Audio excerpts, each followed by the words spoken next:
Mes bien chers geekettes, mes bien chers geeks, quel plaisir de vous retrouver toujours fidèle au poste devant 100%, avec aujourd'hui la critique de Persona 4 Arena Ultimax, No-chan et 2 toys dans Retro Magic, Toy Commander et Toy Racer. Mais en attendant, abandonnons-nous sur une plage d'actu.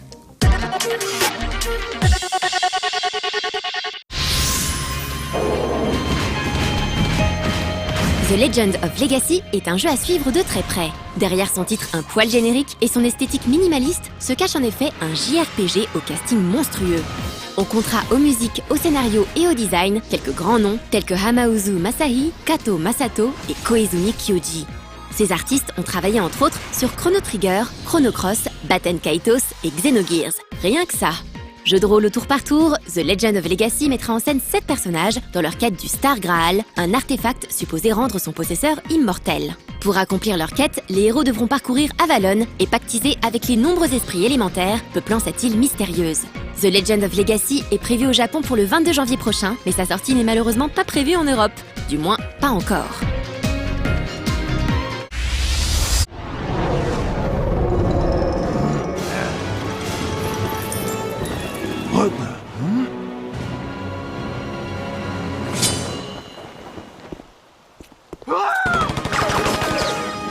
Ils ont beau faire carton plein à chaque sortie, les aventures en briques de TT Games ne sont pas forcément des exemples en matière d'innovation. Que ce soit dans l'univers d'Harry Potter, de Marvel ou du Seigneur des Anneaux, leurs principes restent généralement identiques. Chaque titre propose plus ou moins le même type d'expérience à base de construction-déconstruction du décor.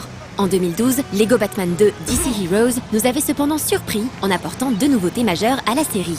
Pour la première fois, les personnages étaient dotés de voix. Ensuite, il a cassé la croûte juste ici. Et surtout, l'aventure se déroulait dans un open world préfigurant celui de l'excellent Lego City Undercover.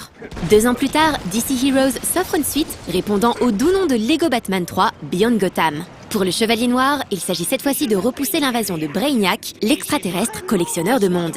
Afin d'empêcher son ennemi d'arriver à ses fins, Batman pourra compter sur l'aide de Robin, bien sûr, mais aussi sur celle des autres membres de la Ligue des Justiciers, comme Green Lantern, Wonder Woman ou encore Martian Manhunter. Il pourra aussi utiliser ses costumes, nouveaux ou anciens, pour détruire le décor et résoudre les habituels, disons même trop habituels, puzzles. Certes, en termes de fun, de challenge et d'objets à collectionner, Beyond Gotham reste dans la veine des autres jeux Lego.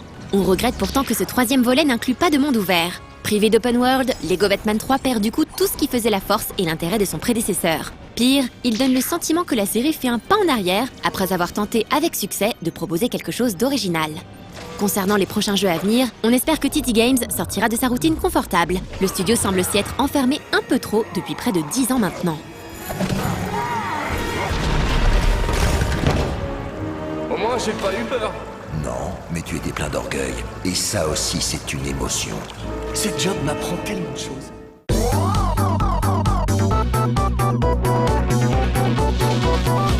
Comme les plus observateurs d'entre vous l'auront peut-être remarqué, nous nous approchons cruellement de Noël. Alors bon, moi je voulais offrir un jeu vidéo à mes neveux et mes nièces pour cette grande occasion. Donc je suis allé faire le tour des magasins, je leur ai demandé « Ah, vous avez le nouveau là, le Arena Ultimax ?»« Oui, mais j'en voudrais plusieurs. »« Ah bon, mais il vous en faut combien ?» Alors j'en voudrais un pour Stéphanie, un pour Emmanuel, un pour Damien et un pour Thibaut. Ah ben c'est pas possible, non, on n'en a pas autant. Ah bon, ben désolé, excusez-moi, je vais dans un autre magasin. Pareil, et c'est incroyable, à croire que personne n'a 4 Arena Ultimax.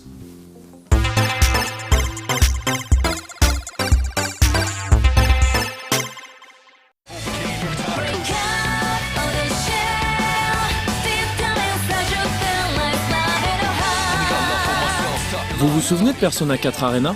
Probablement pas. Dans ce cas, on va tâcher de faire vite. Car Persona 4 Arena Ultimax, ou Persona 4 The Ultimax Ultra Suplex Hold au Japon, en est une version améliorée, comme son nom tente manifestement de l'indiquer. Pas une suite donc, mais une copie revue et corrigée, qui garde très logiquement le même squelette que le premier jeu de 2013.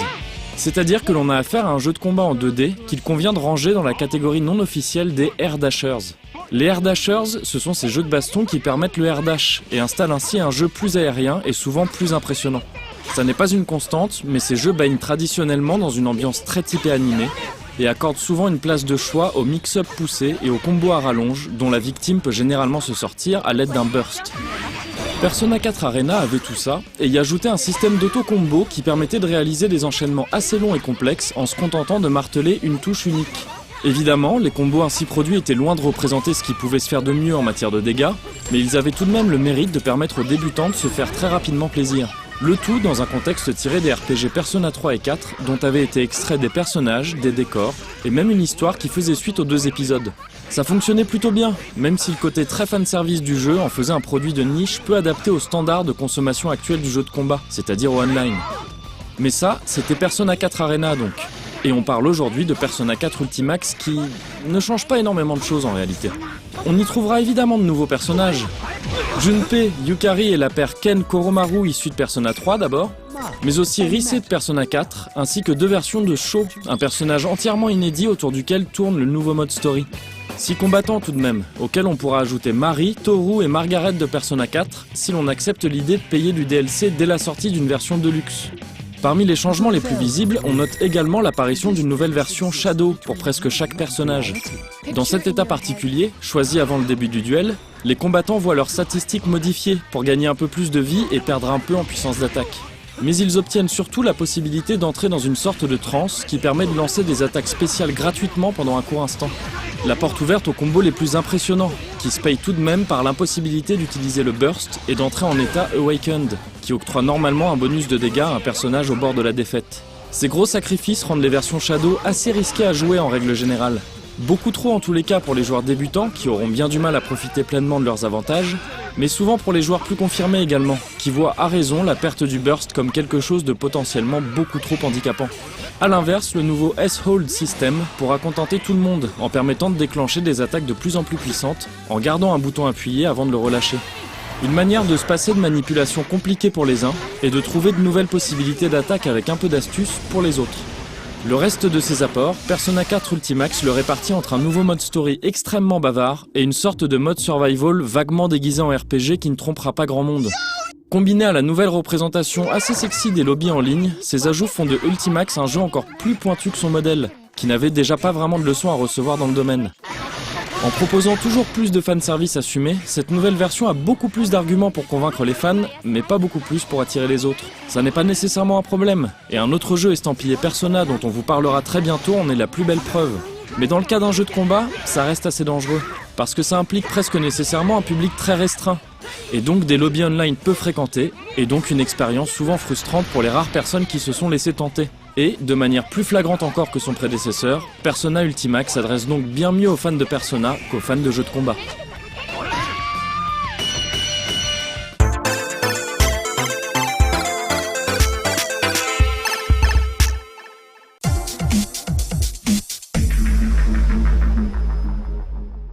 Mais effectivement, les plus observateurs d'entre vous l'auront peut-être remarqué, le lancement de la critique de Persona 4 Arena Ultimax était un petit peu tiré par les cheveux.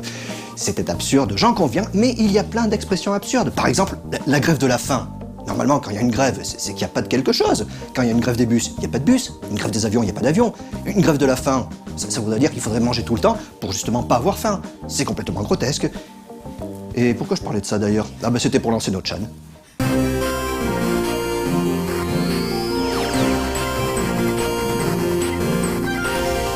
Salut Zotac, c'est Notchan. Parfois on est fatigué, on a mal aux cheveux ou que sais-je. Bref, c'est pas la grande forme. Et d'autres fois, ça va mieux. Du coup on se met même à réfléchir. La folie quoi. Suis-je plus que la somme de mes pixels? Quel est le secret qui me donne ce petit supplément d'âme, aussi charmeur qu'irrésistiblement coquin? La science moderne est bien incapable de donner une réponse définitive à ce vaste problème.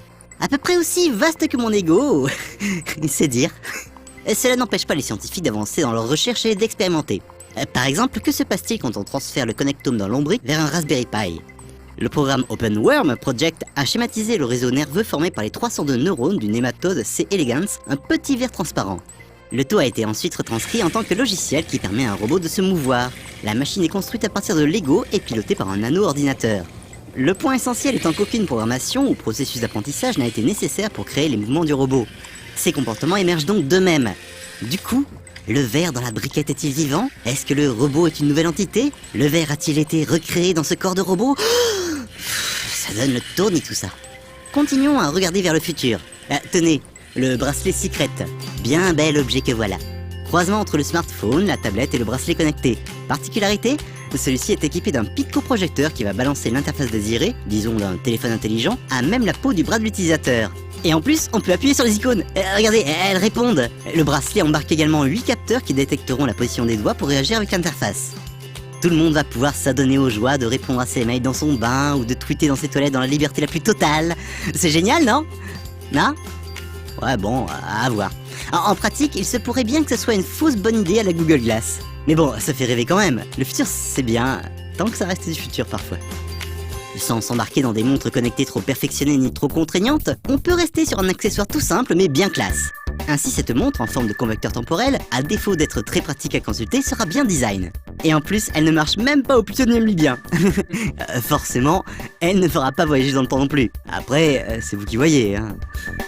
Pour l'instant, il faut bien admettre la cruelle réalité, reconnaître que le temps passe et qu'on n'y peut rien. Oui, Pixel, tu redeviendras Pixel, il faut l'accepter. Passons sur un ton plus joyeux, voulez-vous? Pour célébrer le 20e anniversaire de la Saturn, un site de fans de la célèbre console de Sega s'est permis de remasteriser l'ensemble des pubs japonaises mettant en scène Segata Senshiro.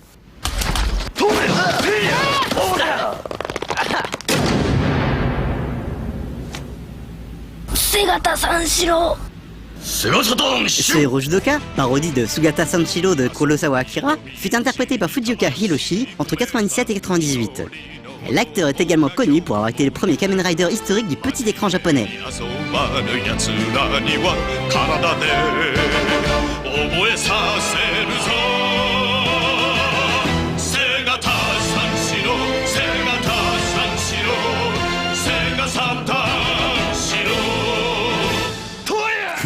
Et ne me remerciez pas de vous avoir mis l'air de la chanson de la pub dans la tête, hein.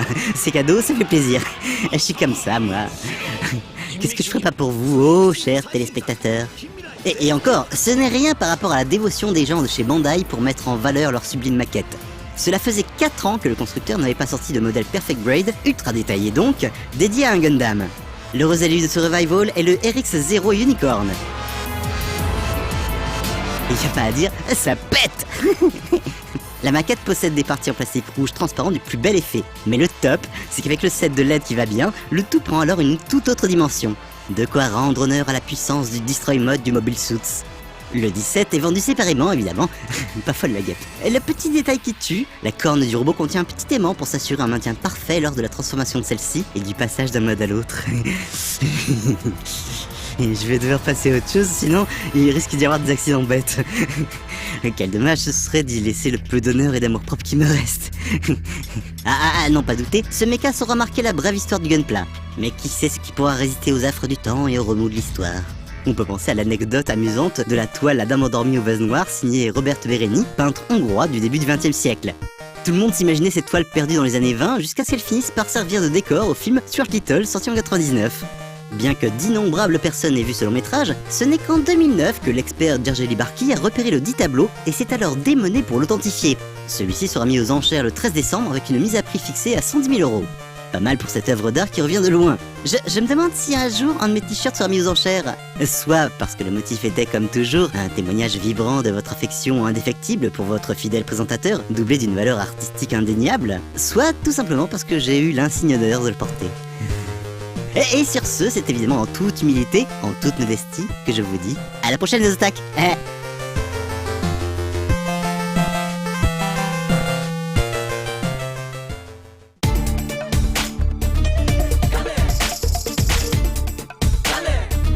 Et dans la vie courante, c'est vrai qu'on en dit tout le temps des absurdités quand on discute comme ça. Par exemple, les gens qui appellent une tranche de pain une tartine. C'est absurde. Tant qu'il n'y a rien de tartiné dessus, c'est pas une tartine, c'est une tranche de pain. Si on veut, ça peut être une tartine en devenir, un petit peu comme un jeu dont le financement participatif aurait atteint son objectif et dont la production aurait commencé, comme Too Dark, le prochain jeu de Frédéric Reynal. Mais d'ailleurs, c'est incroyable, puisque dans Retro Magic, Julien Pirou va justement nous parler de 2 jeux de Reynal, Toy Commander et Toy Racer. Ah bah ça, c'est pas banal comme coïncidence.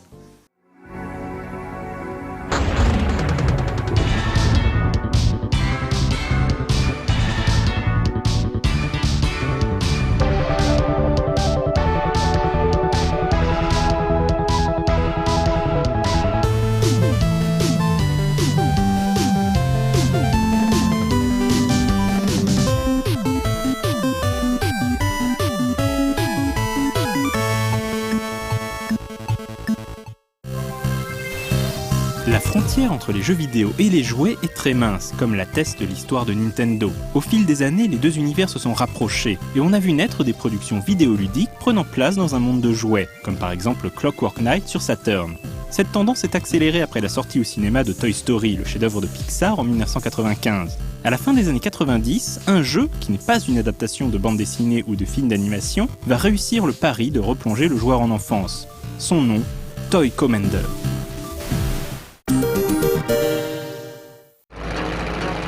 Au début de l'année 1997, la Saturn est à bout de souffle et Sega prépare sa future console. Encore en développement, la Dreamcast a besoin de jeux et c'est pourquoi le constructeur se tourne vers des studios occidentaux. À l'époque, Frédéric Reynal et ses collaborateurs cherchent à vendre Adeline Software à un distributeur de renommée mondiale. Entre les deux parties, le courant passe si bien qu'Adeline Software est racheté en juillet 1997 par Sega et devient No Cliché, un nom français pouvant être compris par les anglophones. L'entreprise participera même à l'élaboration de la manette Dreamcast. Un jour, le directeur artistique de No Cliché, Didier Chanfray, regarde son fils jouer dans sa chambre avec des constructions en plastique. Lui vient alors l'idée de prendre une pantoufle afin de mimer un avion qui traverse les buildings. Trouvant le concept génial, il en parle dès le lendemain à ses collègues. L'équipe de No Cliché se met au travail dès la création de la société en juillet 1997. Les premières semaines ne servent qu'à peaufiner les idées directrices du jeu. Et pour cause, les premiers kits de développement de la Dreamcast ne seront disponibles qu'à partir de septembre 1997. La première idée de No Cliché s'inspire non pas de Toy Story comme il serait facile de l'imaginer, mais de Micro Machines. Le studio a en tête un jeu d'aventure mettant en scène de petites voitures. Le concept évolue pour devenir une succession d'épreuves variées et scénarisées. Le choix des véhicules est élargi à des avions, des camions, des hélicoptères, des tanks. Le projet porte alors le nom de Guzerman Project, mais est bientôt rebaptisé Toy Commander. L'équipe de développement, comptant une vingtaine de personnes, apprécie le hardware de la Dreamcast qui se rapproche de celui d'un ordinateur, au contraire de celui de la Saturn sur lequel Adeline Software s'était cassé les dents en essayant de porter Little Big Adventure. Disponible pour le lancement de la Dreamcast en Europe, Toy Commander plonge le joueur dans un univers de jouets. Le scénario narre les péripéties d'un jeune garçon, Gussie, qui fait subir les pires expériences à ses jouets. Exaspéré par la situation, l'ours en peluche Hugolin décide de monter une armée afin de se rebeller. Une histoire amusante qui n'est que prétexte à de nombreuses missions toutes plus originales les unes que les autres. Il faut par exemple déposer du sucre dans un bol de café, pousser des œufs dans une marmite d'eau bouillante en ayant au préalable allumé le gaz, suivre une patrouille de haute voltige, éliminer des sous-marins ennemis ou encore vaincre un lapin Godzilla plus drôle qu'effrayant. Doté d'une bonne durée de vie et au fond un challenge certain, Toy Commander est avant tout un jeu d'action mais demandera également aux joueurs de faire preuve d'adresse. L'intégralité du jeu se passe dans une maison, mais les artistes sont parvenus à varier les environnements en proposant différentes zones de l'habitation. Cuisine, salle de bain, toilette, chambre, hall, mezzanine. Le jeu multiplie les situations pour ne pas lasser le joueur et renouveler la progression, même si les objectifs ne sont pas toujours bien expliqués et que la difficulté peut s'avérer rebutante. Malgré ses petits défauts, Toy Commander est assurément une pépite de l'ère Dreamcast. À l'instar de Christmas Nights, la variante hivernale de Nights into Dreams, l'équipe de No Cliché a créé 2 démos jouables totalement inédites. La plus connue demeure la démo parue dans le Dream On numéro 4 qui invite le joueur à contrôler un Père Noël muni d'un jetpack, un avion et une Jeep. Sortie pour les périodes de fin d'année, la mission se passe durant les fêtes de Noël et oblige le joueur à retrouver 5 cadeaux cachés dans la maison. Ces derniers sont plutôt bien dissimulés et il faudra même descendre dans les canalisations, remplies de cafards. Burk. Cette démo se termine par un joli clin d'œil à la Dreamcast. L'autre démo, moins connue, est parue sur le Dream On numéro 11 et prend place dans un univers estival. Moins original, la mission pousse le joueur à nettoyer la plage des détritus et autres parasites qui polluent le secteur. Oui, encore des cafards.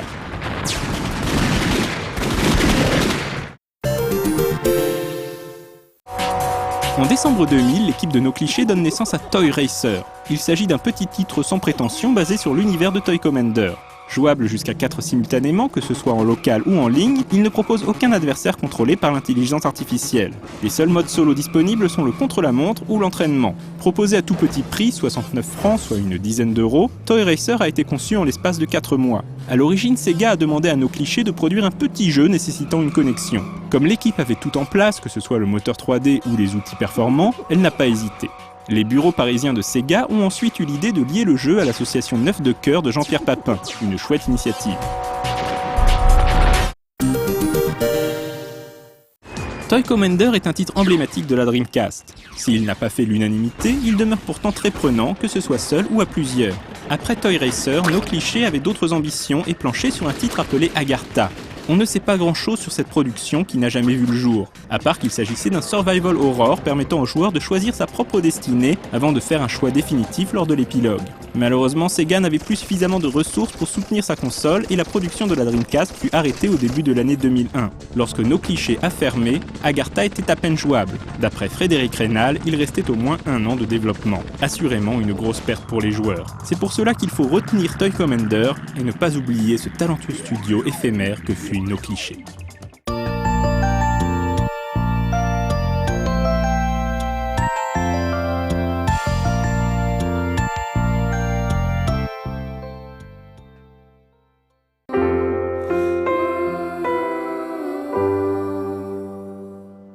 Bon, alors vraiment la toute dernière pour la route. La gendarmerie. Alors, bon, moi, une fois, j'y suis allé pour me faire une procuration pour une élection à laquelle je ne pouvais pas me rendre. Eh ben, ça rigole pas trop, hein, c'était plutôt la soupe à la grimace. Mais ça, c'est normal. C'est parce que le gendarme, il se sent mal aimé. Alors, la prochaine fois que vous voyez un gendarme, les enfants, vous lui faites un gros bisou. Comme ça, le gendarmerie. Des gros bisous.